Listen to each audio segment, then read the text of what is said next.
Microsoft has addressed the rumors suggesting that the future of Xbox hardware is up in the air. In a statement provided to Windows Central, Microsoft says that it's actively investing in the future Xbox systems. We are actively investing in our future first-party consoles and devices, designed, engineered, and built by Xbox, the company said. For more details, the community can revisit our agreement announcement with AMD. I don't believe you. What?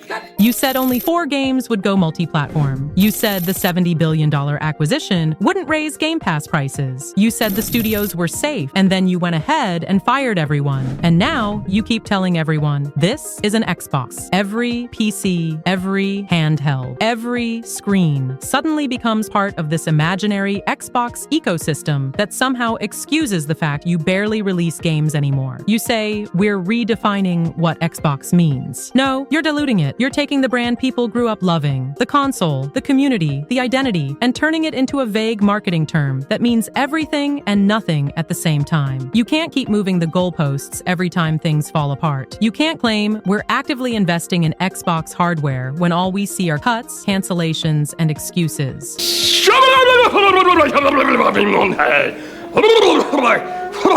Stop telling us what Xbox means and start showing us what Xbox is. Why the you lying? Why you always lying? Oh my God. Here are the biggest gaming leaks and news you've probably missed this week.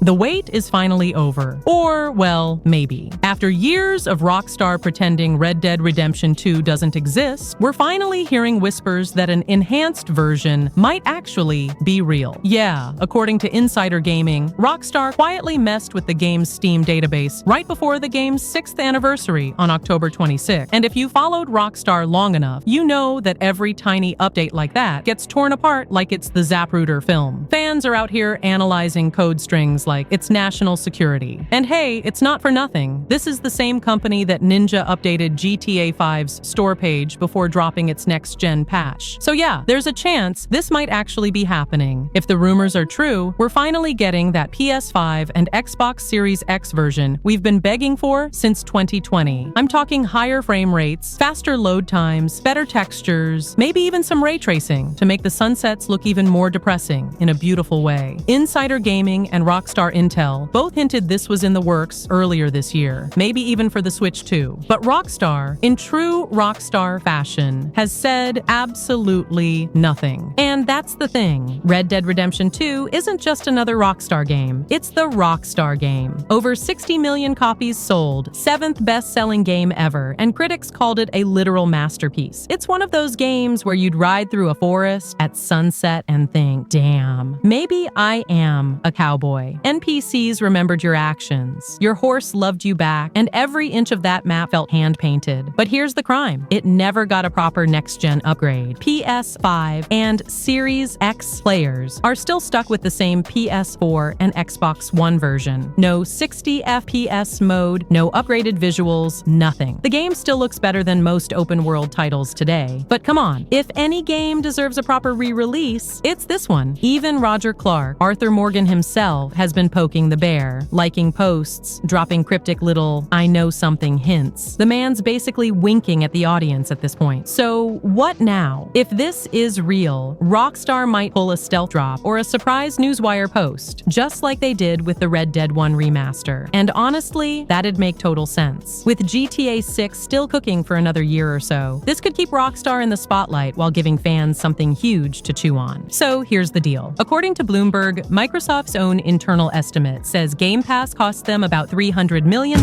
in lost sales for Call of Duty, Black Ops 6. Let that sink in. Their biggest game of the year, their most iconic franchise. And it apparently lost hundreds of millions just by being free on Game Pass. And get this, 82% of all copies sold were on PlayStation 5, a platform that doesn't even have Game Pass. So while Microsoft was patting itself on the back for breaking some new new subscriber record, PlayStation was quietly raking in the actual sales money. It's one of those technically successful but financially questionable moments. Yeah, Game Pass probably drove a lot of engagement, more people played the game, Microsoft got a ton of good press for consumer value. But at the end of the day, if you lose $300 million in potential sales, that's not a win. That's a marketing stunt that costs the price of a movie studio. And that's the core problem with Game Pass right now. It's great for players, no question. But for Microsoft, it's becoming a money pit. You can't keep spending billions buying publishers, giving away their biggest games day one, and expect that subscription revenue to fill the gap. It's just not adding up. The crazy part is Black Ops 6 still broke records. It sold incredibly well, but most of those sales happened on Sony's console. So even when Microsoft wins, it's losing where it actually counts. All right, let's talk about Black Ops 7, because holy hell, this beta launch is bad. Like embarrassingly bad for a franchise that used to be untouchable. According to the numbers, the early access beta on Steam peaked at just under 75,000 concurrent players. 75,000 for Call of Duty. You could have told me that number belonged to an indie FPS trying to survive on Kickstarter, and I'd believe you. But no, this is the biggest shooter franchise on the planet. The one that built its reputation on dominating everything in sight. And right now, it's getting absolutely clowned by Battlefield 6. Let's do a little comparison. Battlefield 6's beta earlier this year pulled in around 335,000 concurrent players in the same early access window. That's not just doing better. That's obliteration. That's a 4-to-1 ratio. It's like Battlefield showed up to the track meet, lapped Call of Duty 3 times, and then went home before COD even finished stretching. And look, I get it. The usual excuses are already out there. Well, not everyone plays through Steam. Sure, most people are on console. Fine. It's a weekday, people are working. Okay, but come on. Call of Duty is supposed to be bulletproof. Every October, it dominates the conversation. If the early access beta can't even break 6 figures on Steam, that's not timing. That's fatigue. That's brand decay. Twitch numbers don't help either. Black Ops 7 barely cracked 185,000 viewers on its opening day. Meanwhile, Battlefield 6 peaked at over 500,000 during its own beta. The difference is massive. And more importantly, the energy around both games couldn't be more different. Battlefield felt like a comeback story. People were hyped, curious, excited to see if EA could finally pull it off. Call of Duty? It feels like homework. Streamers are going through the motions. Fans are shrugging, and even the diehards sound tired. One comment summed it up perfectly. They said, Black Ops 7 feels like Infinite Warfare with a new paint job. And yeah, that tracks. Everything about this beta screams safe. No risks, no excitement, just the same recycled gameplay loop with shinier menus and overpriced bundles waiting in the wings. Call of Duty isn't innovating, it's maintaining. And maintaining doesn't sell anymore. You can see it in the marketing too. The franchise used to have moments. Remember the MW2 reveal? Or the Black Ops Cold War ARG campaign? Now it's all predictable beats. A cinematic trailer, Twitch drops, and influencers pretending to care for 2 hours before switching back to something fun. And it's not just the beta metrics, it's the bigger picture. Black Ops 6 already made headlines for losing Microsoft $300 million